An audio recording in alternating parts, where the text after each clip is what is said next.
გვერდი 230. ჰორიზონტალურ იატაკზე დევს ერთგვაროვანი 20 კილოგრამი მასის ღერო. რა მინიმალური ძალა უნდა მოვდოთ მის ერთ ბოლოს, რომ იატაკიდან ოდნავ წამოვწიოთ? ეს იყო პირველი ამოცანა. ესე იგი მასა არის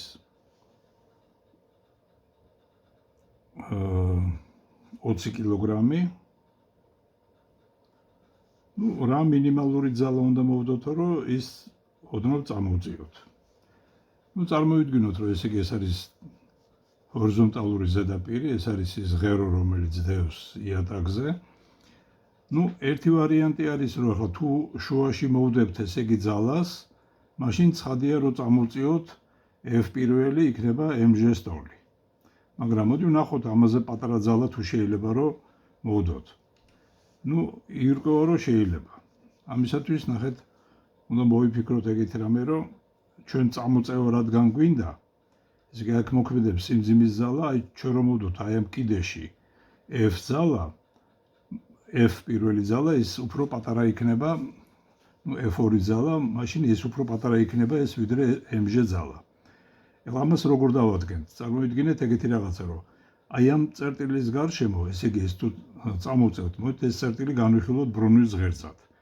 მაშინ ესე იგი F2L-ზე, ესე იგი ეს არის F2 ძალის მაბრუნებელი მომენტი, რომელიც აბრუნებს ამ ღეროს საათის რის საწინააღმდეგო მიმართულებით, ტოლი იქნება ვიდრე mg L ნახევარი. იმიტომ რომ mg ძალის მაბრუნებელი მომენტი იქნება mg L ნახევარი, რადგან მხარი L ნახევარი აქვს. ესე იგი ელები გაიკვეცება და ესე იგი F2 იქნება mg ნახევარი. ასე რომ თუ აი ბოლოში მოვდებთ ძალას, მაშინ უფრო მინიმალური ძალით შევძლებთ ამ ღეროს წამოწევას. მეორე ამოცანა. ორ სადგამზე ჰორიზონტალურ მდგომარეობაში გაწონასწორებულია L უდრის 2 მეტრი სიგრძისა და 60 კილოგრამი მასის ერთგვაროვანი ძელი. სურათი 3:47. მანძილი თითოეული სადგომიდან ძელის უახლოეს ბოლომდე 20 სანტიმეტრი და 40 სანტიმეტრია. მიიჩნიეთ, რომ G არის 10 მეწამ კვადრატი და განსაზღვრეთ რა მინიმალური ძალა უნდა მოვდოთ ძელის მარცხენა ბოლოს, რომ იგი წამოვწიოთ. ეს პირველი კითხვა, რა მინიმალური ძალა უნდა მოვდოთ ძელის მარჯვენა ბოლოს, რომ იგი წამოვწიოთ. ჩავწეროთ ჯერ მოცემულობა, ესე იგი L არის 2 მეტრი და ღეროს მასა M არის 60 კილოგრამი. დავხატოთ სურათი, ესე იგი როგორც არის, ესე იგი აქ მოცემული. ეს არის ის ჩვენი ღერო. აქ არის ერთი სადგამი, ეს მანძილი აქედან აქამდე არის D1 და D1 არის 20 სანტიმეტრი. ეს არის 0.2 მეტრი და მეორე სადგამი არის D2 მანძილით ბოლოდან დაშორებული. D2 არის 40 სანტიმეტრი. რა მინიმალური ძალა უნდა მოვდოთ, რომ წამოვწიოთ ან ერთი მხრიდან, ან მეორე მხრიდან. პირველ რიგში ამ ღეროსზე იმოქმედებს სიმძიმის ძალა, რომელიც მის ცენტრში იქნება მოდებული, mg. და წარმოვიდგინოთ, რომ ჩვენ აქ ბოლოში მოვდეთ ძალა, ესე იგი F1 და აი ამ ძალით გვინდა წამოვწიოთ ესე იგი ეს ღერო. მაშინ ესე იგი ეს წერტილი იქნება ბრუნვის ღერძი, აი ეს O1 წერტილი და O1 წერტილის მიმართ შეგვიძლია დავწეროთ წონასწორობის პირობა. ესე იგი F1 გამრავლებული აი ამ მანძილზე, მოდით დავარქვათ თავის სახელები, ეს A იყოს O1, ეს O2. ესე იგი F1 O1 A-ზე ტოლი იქნება mg ეს C წერტილი იყოს, შუა წერტილი, mg O1 C-ზე. ეხლა O1 A იქნება აი ამ L მანძილს გამოკლებული D1. L minus D1. რაც შეეხება O პირველ C-ს, ეს არის L ნახევარს მინუს იგივე D1. ამიტომ დაიწერება პირობა, ესე იგი F პირველი L-ს მინუს D1 ტოლი არის MG L ნახევარი მინუს D1. აქედან F პირველი იქნება MG L ნახევარს მინუს D1 L-ს მინუს D1. ეხლა მეორე შემთხვევა როცა გვაქვს, აი მოდი დავხატოთ მეორე შემთხვევა. ეს ისევ საყრდენები რომელიც გქონდა.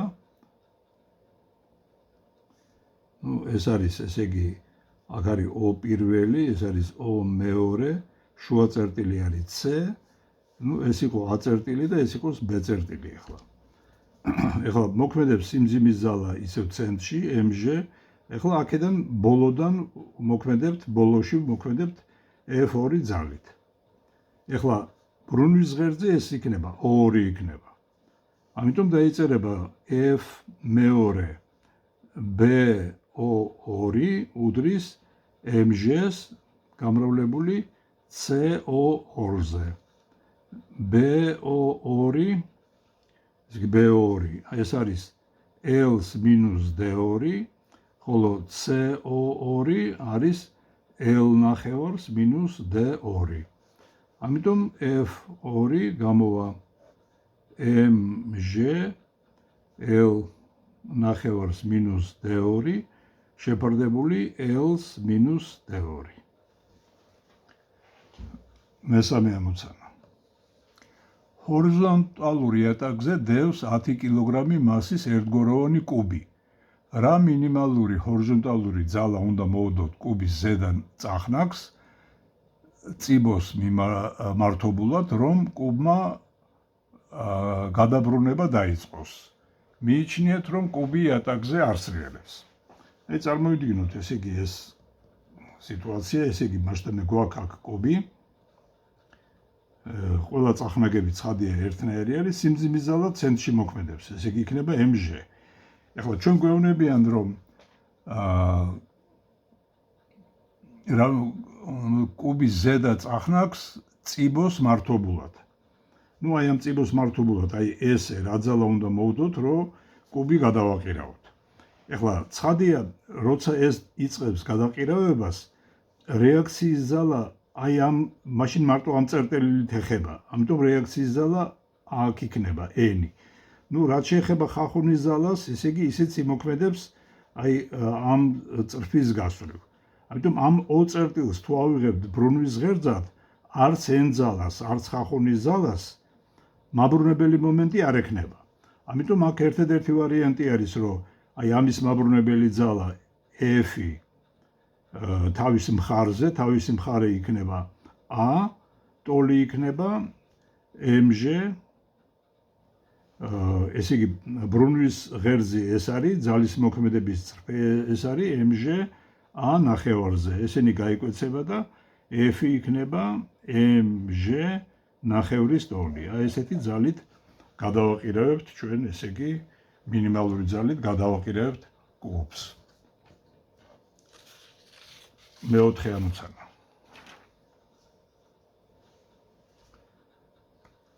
ორ ვერტიკალურ თოქზე ჰორიზონტალურად კიდია 20 კილოგრამი მასისა და 1 მეტრი სიგრძის ერთგვაროვანი ღერო.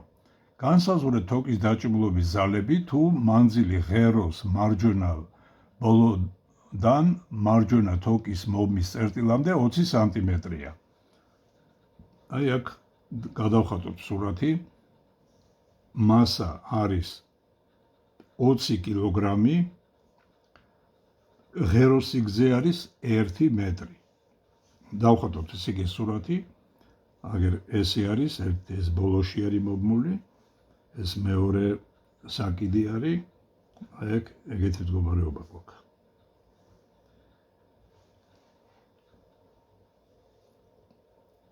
ხო, ესე იგი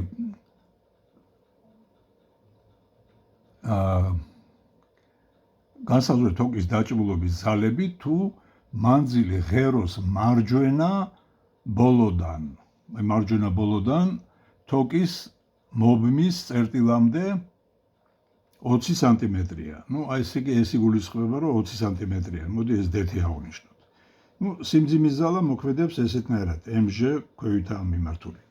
აქ იმოქმედებს t1 პირველი დაჭიმულობის ზალა, აქ იმოქმედებს t2 მეორე დაჭიმულობის ზალა.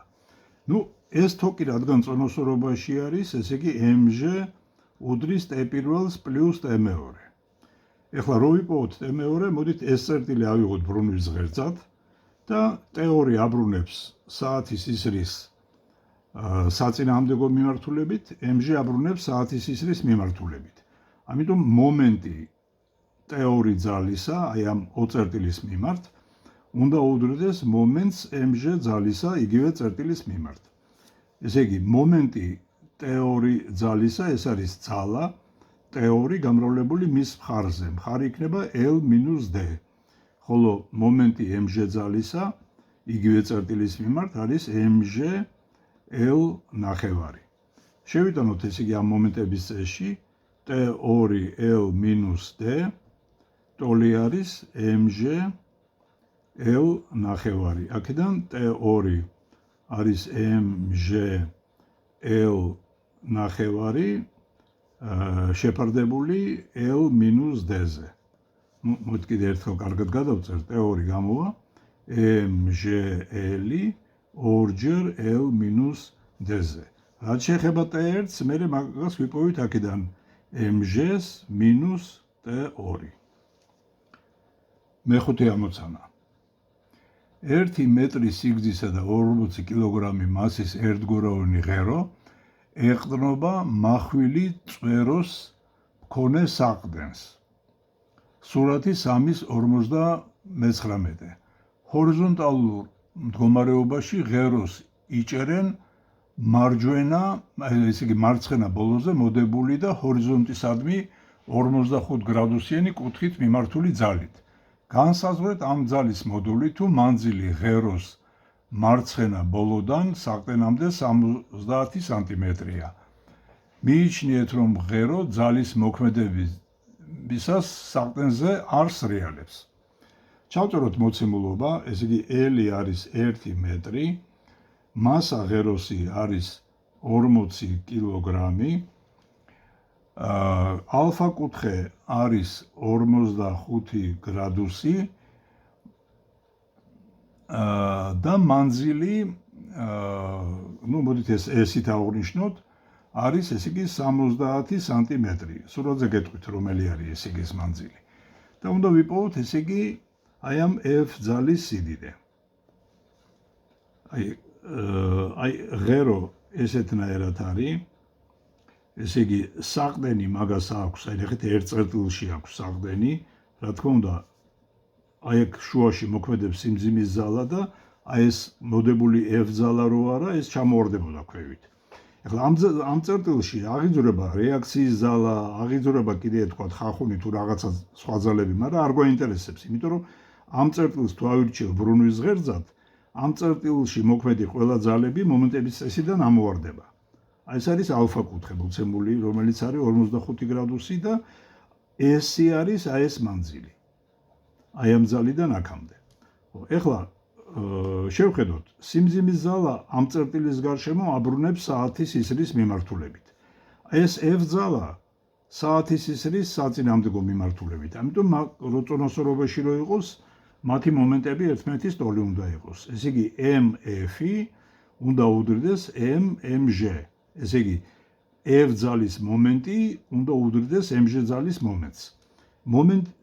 მომენტი რა არის? ეს არის ძალის ნამრავლი მხარზე. მხარი კი არის მანძილი ძალის მოქმედების წრფიდან ბრუნვის ღერძამდე. აი ეს მონაკვეთი არის.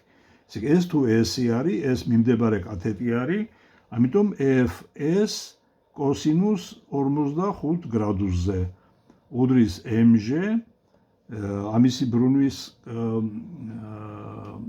ხო ეხლა ამისი მხარი უნდა დავთვალოთ. ეხლა ამისი მხარი იქნება ნახეთ აქედან აქამდე 70 სანტიმეტრი არის.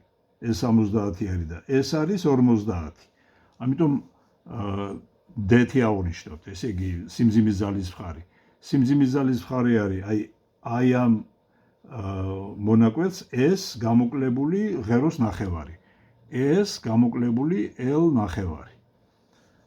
ხო, აქედან F-ი გამოგივა MG S გამოკლებული L ნახევარი შეფარდებული S კოსინუს 45 გრადუსზე. ნუ კოსინუს 45 გრადუსზე არის ფესვი 2-დან 2-ზე. S-ი ფესვი 2-დან 2-ზე. ნუ შეიძლება აქ მანძილები ან ყველა მეტრებში გადავიყვანოთ, ან ყველაფერი სანტიმეტრებში, რადგან ორივე მრიცხველშიც არის და მნიშვნელში არის, ეგენი გაიკვეცება. ხო, ეხლა მე-6 ამოცანა. ხელოსანი 30 კილოგრამი მასის ერთგვაროვან ღეროს აკავებს მის ბოლოზე მოდებული და ღეროს მართობულად მიმართული ძალით. ისე რომ ღერო ჰორიზონტთან 60 გრადუსიან კუთხეს ადგენს. გაასაზღვრეთ ამ ძალის მოდული, რომლითაც ხელოსანი ღეროზე მოქმედებს. ჩავწეროთ მოცემულობა, მასა არის 30 კილოგრამი, ალფა კუთხე არის 60 გრადუსი. ხო, ნუ მეტი არაფერი. აი დავხატოთ ესე იგი ეს სურათი, ეს არის დედამიწის ზედაპირი, ეს არის ღერო და რომელზედაც მუშა აი ღეროს პერპენდიკულარულად, ესე იგი F ძალით მოქმედებს. ამ წერტილში მოქმედებს სიმძიმის ძალა MG. ნუ ეს არის ალფა კუთხე. ხო, ეხლა ჩავწეროთ, ესე იგი F-ი აბრუნებ, აი ამ ეს ავიღოთ ბრუნვის ღერძად, სადაც ეყრდნობა დედამიწას, ხო? F ძალა აბრუნებს საათის ისრის მიმართულებით, MG საათის ისრის საწინააღმდეგო მიმართულებით. ამიტომ მოწერტილის მიმართ დაიწერება მომენტების წესი MF-ი უდრის MG-ს. ესე იგი F ძალის მომენტი ეს არის F-ი გამრავლებული L-ზე, იმიტომ რომ ეს L-ი პერპენდიკულარული არის F-ისა. და MG ძალის მომენტი იქნება MG, შეხედეთ, ეს იქნება L ნახევარი კოსინუს ალფა. MG L ნახევარი კოსინუს ალფა. გაუტოლოთ ერთმანეთს, ესე იგი F-ი L-ზე უდრის MG L ნახევარი კოსინუს 60 გრადუსზე, ესენი გაიკვეცება და კოსინუს 60 გრადუსისა 1/2 ტოლი არის.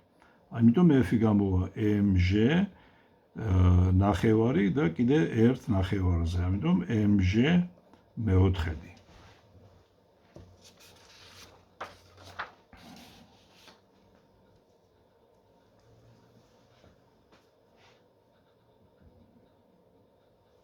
ხო, ეხლა მე-7 ამოცანა. ეხლა მე-7 ამოცანაში გვეკითხებიან, რომ მოდით განსაზღვრეთო აი ამ O წერტილში მოქმედი ძალებიო. აი ნახეთ, აქ ხო ეს F ძალა მოქმედებდა სიმძიმის ზალა. და ამ წერტილში მოქმედებს ერთი რეაქციის ზალა იქნება ზევით მიმართული, მეორე ზალა არის ხახუნის ზალა ქვევით მიმართული. ჩვენ ესე იგი ეს F ზალა დავადგინეთ. ეს F ზალა იყო MG მე-4 და ეს კუთხე იყო ალფა. ეხლა ჩავწეროთ მეორე წონასწორობის პირობა. ნუ მეორე წონასწორობის პირობა რა იგულისხმება, რომ ტოლქმედი ძალა უდრის 0-ს. ესე იგი MG, ხო, ამას N-ი დავარქვათ. პლუს N-ი პლუს F-ი პლუს F ხახუნი უდრის 0-ს. ეხლა დავაგეგმილოთ ყველაფერი აი ამ X ღერძის გასწვრივ. ეხლა X ღერძის გასწვრივ თუ დავაგეგმილებთ, მაშინ მექნება, შეხედეთ, Fx-ი მინუს F ხახუნის ზალა უდრის 0-ს. ეხლა Fx-ი არის, ნახეთ, აი ეს დგენელი. შეხედეთ, ეხლა აქ რომელი არის ალფა კუთხე, ესე იგი ალფა კუთხე იქნება, ესე იგი აი ეს ამის პარალელურა, აი ნახეთ, ეს არის ალფა, ამიტომ ეს იქნება ალფა კუთხე, შეხედეთ, აი ეს ზევით არის ალფა კუთხე, აი ეს ზედა კუთხე. ამიტომ მექნება Fx-ი ეს არის F სინუს ალფა უდრის F ხახუნს. ასე რომ ხახუნის ზალა დავადგინე. ეხლა n-ი დავადგინოთ. დავაგეგმილოთ ყველაფერი აი ამ y ღერძზე.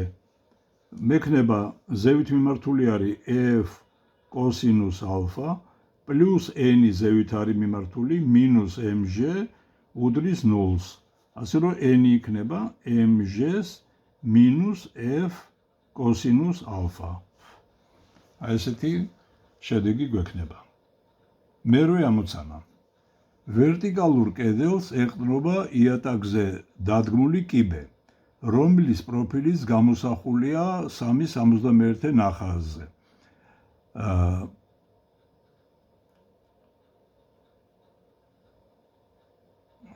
ახლა აქ უნდა დავხატოთ, ესე იგი, რა ძალები მოქმედებენ, ესე იგი, ამ კიბეზე. აი შეხედეთ, აი ესეთნაირად არის, ესე იგი, ეს კიბე.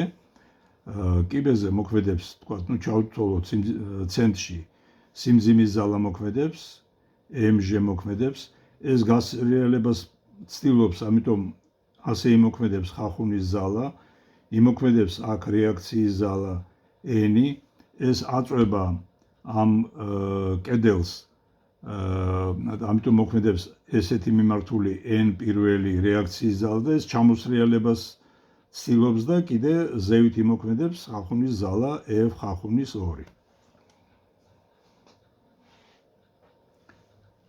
კარგით, ეხლა მეცხრე ამოცანა. ვერტიკალურ გლუვ კედელს ეყრდნობა იატაკზე დადგმული 30 გრამი მასის ერთგვაროვანი კიბე, რომლის პროფილიც გამოსახულია 3.71 სურათზე. კუთხე კიბესა და იატაკს შორის 60 გრადუსია. განსაზღვრეთ რაღაც გარკვეულ კითხვებს ვსვავენ აქ. მოდით გადავხატოთ ისე სურათი. აი ეს არის ჩვენი ზღერო, ისა კიბე. ალფა კუთხე კიბესა და იატაკს შორის. აი ეს არის ალფა კუთხე. კიბეზე კედლის მხრიდან მოქმედი რეაქციის ზალის მოდული. ხო, მოდით დავხატოთ რა ძალები მოქმედებენ, ესე იგი აქ. აქ რიცხვები, მოცემულია რიცხვები, 30 მასა არის 30 კილოგრამი. მოქმედებს ქვევით მიმართული სიმძიმის ზალა mg. ზევით ეს n-ი, ესე იგი, ხო, ეხლა აქ გვითხრეს, რომ ეს კედელი არისო გლუვიო. რადგან გლუვი არის, აქ ხახუნის ზალა არ იქნება. ეხლა აქ თუ არ იყო ნათქვამი გლუვი, მაშინ იქნება ხახუნის ზალა. ესე იგი, ამიტომ ნახეთ, ეხლა აქ რა ძალები იქნება. mg მოქმედებს, n-ი მოქმედებს, აი ეს ხახუნის ზალა მოქმედებს და კიდე ესეთი n პირველი რეაქციის ზალა იმოქმედებს. ეხლა რაც შეეხება n-ს, n-ი ცხადია იქნება mg-ს ტოლი, იმიტომ რომ ამ მიმართულებით სხვა არაფერი ზალა არ მოქმედებს. ეხლა რაც შეეხება n-ს, ეხლა ჩვენ შეგვიძლია ეს ალფა კუთხე არის, ესეც ალფა კუთხე არის, ეს წერტილი ავირჩიოთ ბრუნვის ღერძად და ამ წერტილის მიმართ n-ს და ხახუნის ზალას არ აქვს მაბრუნებელი მომენტი. ამიტომ n1 აბრუნებს საათისრის საწინააღმდეგო მიმართულებით, mg საათისრის მიმართულებით. ამიტომ დაიწერება n1 გამრავლებული ამისი მხარი იქნება l სინუს ალფა იქნება mg l ნახევარი, ამისი მხარი არის l ნახევარი კოსინუს ალფა. l-ები გაიკვეცება და n1 იქნება mg ნახევარი კოსინუს ალფა სინუს ალფაზე. ეს n1 დავადგინეთ. ეხლა რადგან n1 დავადგინეთ, ასეთივე იქნება ხახუნის ზალაც. f ხახუნი ტოლი იქნება n1-ის ტოლი, იმიტომ რომ ამ მიმართულებით n1 და ხახუნის ზალა აბათილებენ ერთმანეთს. ხო, აი ეს ვიპოვეთ ყველაფერი. n-ი ვიპოვეთ, n1 ვიპოვეთ და ხახუნის ზალაც ვიპოვეთ. მეათე ამოცანა. ვერტიკალურ თოქზე ერთი ბოლოთი ჩამოკიდებულია 3 კილოგრამი მასის ერთგვაროვანი ღერო.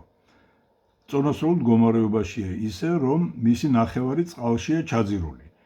მიიჩნიეთ, რომ G არის ეს და განსაზღვრეთ,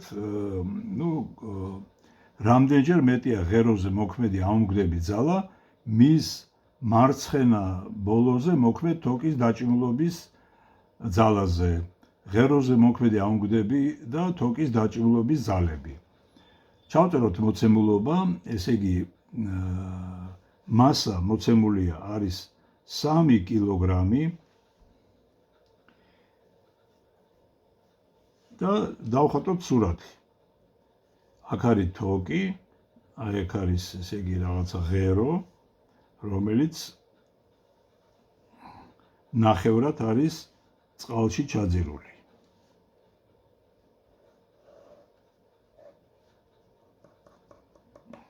ეხლა ამონგდების ძალა ცხადია იმოქმედებს აი ამ ნაწილზე, ამ ნახევარზე. სიმძიმის ძალა იმოქმედებს, ეს ამის ნახევრის შუაში არის. სიმძიმის ძალა ქვევით იმოქმედებს, ესე იგი mg. და აქ მოქმედებს თოკის დაჭიმულობის ძალა T. ამაზე. ეხლა ეს არის F ამონგდების ძალა, ეს არის mg. ამიტომ ჩვენ შეგვიძლია ჩავწეროთ წონასწორობის პირობა T-s პლუს ამონგდების ძალა პლუს mg ძალა უდრის 0-ს. აქედან T-s რო დავაგეგმილოთ, ესე იგი აი ამ y გერდზე T-s პლუს F ამონგდები მინუს mg უდრის 0-ს. ანუ T-s პლუს F ამონგდები უდრის mg-ს. მეორე მხრივ თქვა ამ წერტილს თუ განვიხილავ მე ბრუნვის ღერძად, მე შემიძლია ესე იგი აი შემოვიღო, მოდით ესე იგი ეს კუთხე, ესე იგი რაღაცა ალფათი აღნიშნოთ. ესე იგი შემიძლია ვთქვა, რომ mg აბრუნებს საათის სისრის მიმართულებით, ამონგდების ძალა საათის სისრის საწინააღმდეგოდ და T მომენტების წესში არ შედის. ამიტომ mf-ი ამონგდები უდრის mg მომენტები. ესე იგი f ამონგდები თავისი მხარი რა არის? ნახეთ, ეს არის L ნახევარი და L მეოთხედი. ესე იგი f ამონგდები ეს არის 3 მეოთხედი L. უდრის mg L ნახევარზე. ეხლა აქ მართალია ორივეგან უნდა დამეწერა ესე იგი კოსინუს ალფები. დავწეროთ აბა ესე იგი ეს ელაფი გამრავლებული კოსინუს ალფაზე, აქაც კოსინუს ალფაზე, მაგრამ ეს მაინც იკვეცება. ეს ელებიც იკვეცება და ამონგდების ძალა გამომდის ეს ორიანი და ოთხიანი ორიანი იქნება 2/3 mg. ეხლა ამონგდების ძალა რადგან დავადგინე, მერე დაჭიმულობის ძალას ამ ფორმულიდან ვიპოვე. T იქნება mg-s minus f ამონგდების ძალა. ანუ T იქნება 1/3 mg.